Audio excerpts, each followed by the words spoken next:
So today we are going to create the authentication flow inside your own WhatsApp. So this will require to connect your own WhatsApp with your server with the endpoint. And for this we'll be requiring this all steps to be completed. Like set endpoint URI, add phone number, the most important step, sign public key, then connect your own meta app, and then again the important step of health check. Once we are done with all these steps, then we can connect your own WhatsApp with your own server to send the data out there. So without wasting much time, let's get started. So hi, my name is Lakshit and I help businesses automate their own workflow so that they can save time and focuses on more work. So this video is a part of the WhatsApp flow series which we are doing, where we have understood what is WhatsApp flow, what is flow JSON, how to connect your WhatsApp without the endpoint, and in this video we are going to see how to connect your WhatsApp flow with the endpoint. So for the endpoint purpose we are going to use the N8N, but don't worry, if you have your server in your Python language, in your Java, in your JavaScript, don't worry, this same logic which we are going to understand today can be applied out anywhere. And if you don't know what is N8N, don't worry, N8N is a low code automation tool which help you create the automation very easily. And to deploy your N8N, we have two methods. One is a cloud version which N8N provides, which is much more expensive with so many limitations. And second is the self-deployed version. And for self-deployed version, I'm using Hostinger, and I'm using Hostinger for more than 1.5 years now. And there is an insane sales going on right now, which is 60% off on N8N self-hosting.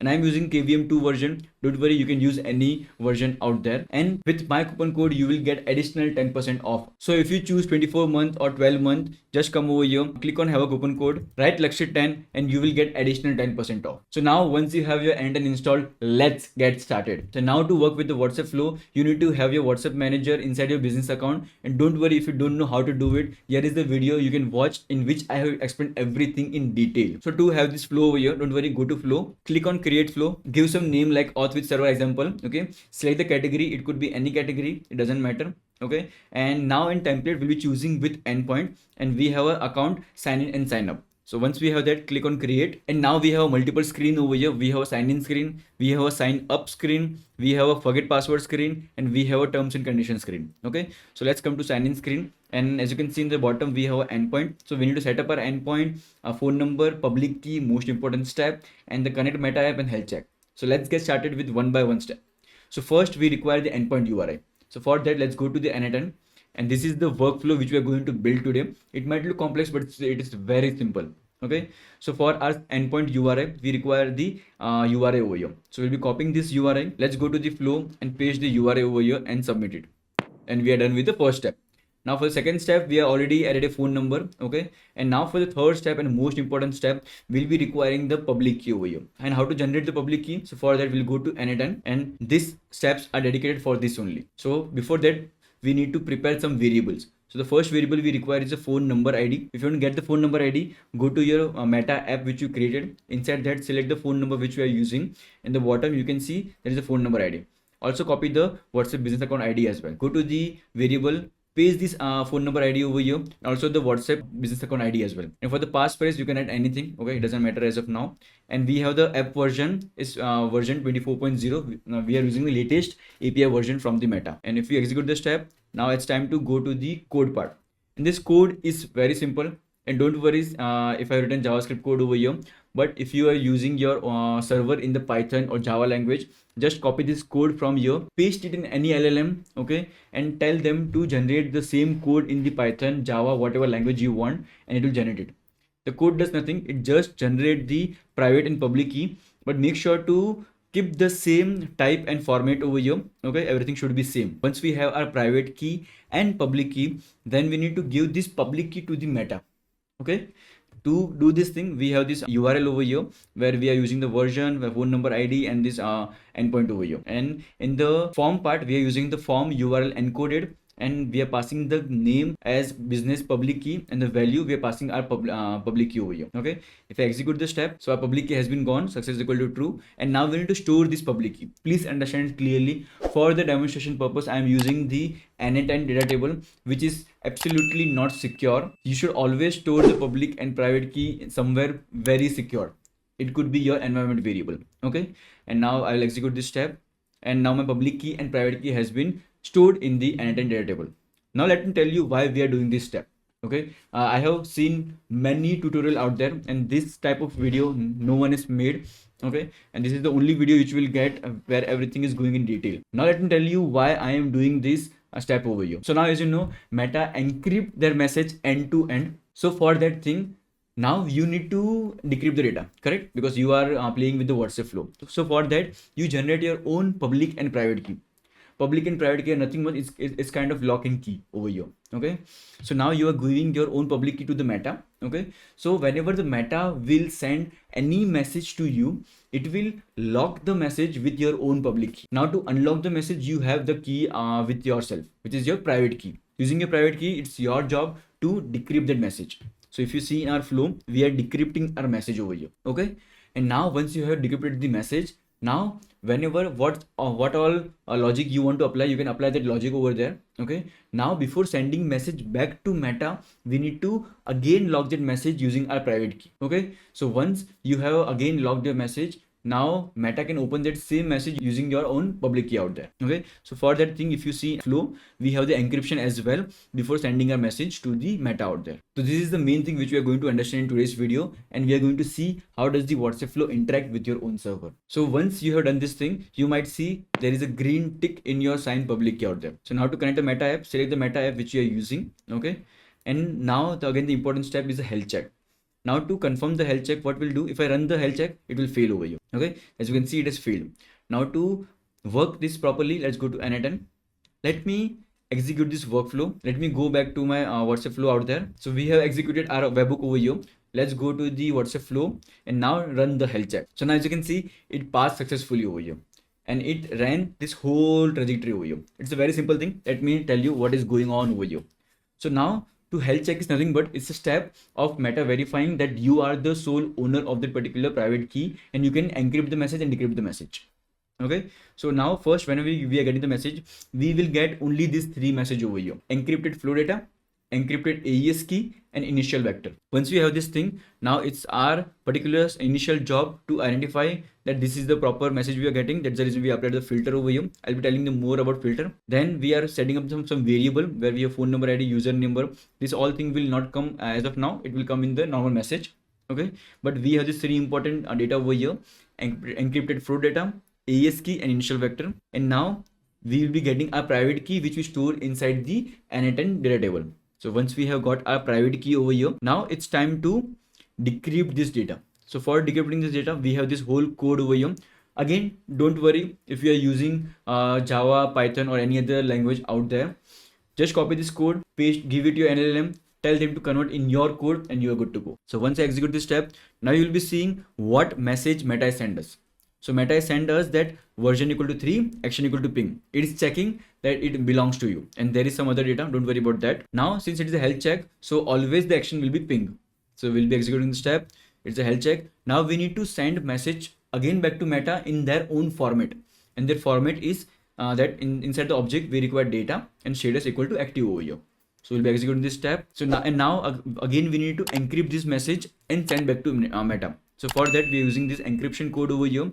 Okay, and we have encrypted our code in the base64 format, and we are sending back to Meta, and we are good to go. A health check is properly completed. Now once we are done with the health check part, so it's time to interact with our WhatsApp flow over here. So for that thing, what we'll do, let's come over here. So first let's send this WhatsApp flow in our actual mobile now. So for that, let's come over here, let's send it. So you can select your own sender number over here, the recipient number to whom you need to send this WhatsApp flow, then token you can pass anything. So we'll be using a request data over here. So request data is nothing but whenever user click on their WhatsApp flow, before loading the initial screen, it will hit the message to the server to find out which screen to go to. Okay, so we'll be sending this. So now in your phone, you might have received this message called hello, this is a test message, because we are doing the testing over here. Now, whenever you click on the start testing your flow, make sure of one thing, I have not started my server over here. So I want to see the error. So now I'll be getting the error. So as you can see, we got an error over here. Unsuccessful response from the endpoint, because we choose the request data over here. Let me cancel it. Now let me execute the workflow, and now let me hit. So now as you can see, our screen we are able to see over here. And in the N8N, as you can see, this is the whole flow which it has passed through. So now let me explain everything over here. So initial steps remain the same. Now to see what message we are getting after decryption, so we can see over here that from Meta we are getting that flow token which we just passed, and the action is init, because if we choose the request data, the action will always be init over here. Version is 3.0. This is the version of data endpoint. This is the version of again Meta over there, so don't worry. So now our main job in the init is to pass which screen the user should go through. So for that reason, we are saying that I want the screen of sign in, and the screen name we are getting from here. Okay, so our first screen is sign in over here. This is a screen name which we are getting. So once we have got us sign in over here, since we are not passing any data, that is the reason it is empty. But if you want to pass any data for this particular screen, you can pass as well. And that's the reason now again we encrypt the data, so we can see the base64 string again over here. Okay, so that's the reason we are able to see the screen over here. Okay, and now let's do one thing. Let's fill in the email address. So we have filled the email address and password over here. Let me execute the workflow and let me do the sign in. So now it will come over here, and as you can see, we are getting an error, invalid email or password, because no email address and password exist for this particular account over here. That's the reason we are getting this error. Now it's time to do the sign up. So we'll click on the sign up part over here, and now we can see we are asking for the first name, last name, email address, password, and confirm password. So let's fill all this thing. So now as you can see, we have passed all the things over here. But if you note one thing in the password, there is a set password is 5 character, and the confirm password is 4 character. It means it doesn't match. Okay, so if I click on continue, before that I need to execute the workflow, and let me click continue now. So now as you can see, we are getting an error that email exists or password does not match. Please try again later. So this is called as errors screen over here. So for that reason, how we are doing this screen, don't worry. So again, let's come over here, and we can see we got this encrypted flow data, EES and initial vector, the same thing which we are getting. Now we decrypted the data. So now after that, we are getting the first name, last name, all the information which we have passed over here, we are getting over here. Okay, and terms agreement equal to true, because we have clicked that part over there. And now it is saying that it is coming from the screen sign up. Okay, action is data exchange. Now to see all this thing, let's go to the flow. So inside flow, if you go to the sign up screen over here, okay, so we can see we have a form where we are asking all the information over here. And when in the footer, when user click on continue, okay, so now when user click on continue, we are calling the on click action as a data exchange. It means that we need to exchange our data. So this all data we are exchanging, where we are passing all this information. And now once we are getting all this information, it's our time in the backend to do the logic over here. Now we have the switch over here where we are checking from which screen it is coming. So it is kind of a data exchange. Okay, so now in the data exchange, we are going through this route, and then inside the data exchange also we are checking from what screen it is coming. So it is coming from our sign up screen over here. Okay, so we are going through this route, and now from this route we are checking, does this particular email address exist or not. Since it does not exist, that's the reason we are getting empty data over here. And then we are applying the if loop over here. If is the password, a set password, and the confirm password same. So in our case, it is not same. That's the reason it is coming as false over here. And then we are sending this particular message over here, where you can see sign up. Then in the data, we are sending a key called as error underscore message. This is the same key which we need to pass over here, where we are seeing that email exists or password does not match. Please try again later. And that's the reason we are getting that message in our mobile phone. Okay, once that all thing is done, then in the encryption, again we are encrypting and passing the data over there. So in the same way, all the flow works over here. So I won't be going in detail. You have the end-to-end workflow, you have the server. I would highly recommend you to try other steps out there. I told you how everything works.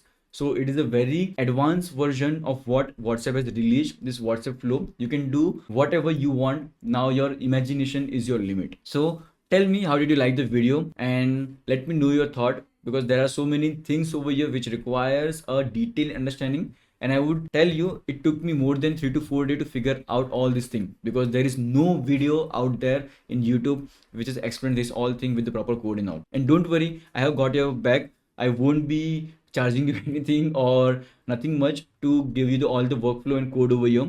So you can go to my school community, and then you can go to my classroom and the YouTube resource. So inside YouTube resource, you'll be seeing this WhatsApp flow with endpoint over here, where I have shared the auth flow JSON as well, which we are using. In the bottom, you'll be seeing the annotated template and the resource as well. So everything, whatever I have said, everything is over here. Now it's up to you to try this out and see how all this thing works. And if you didn't understand anything, just let me know in my community or in the comment box. I would be glad to help you out. So I hope you like the video. If you like the video, please press the like button. We'll meet in the next video. Till then, take care. And also don't forget to see the WhatsApp flow series over here.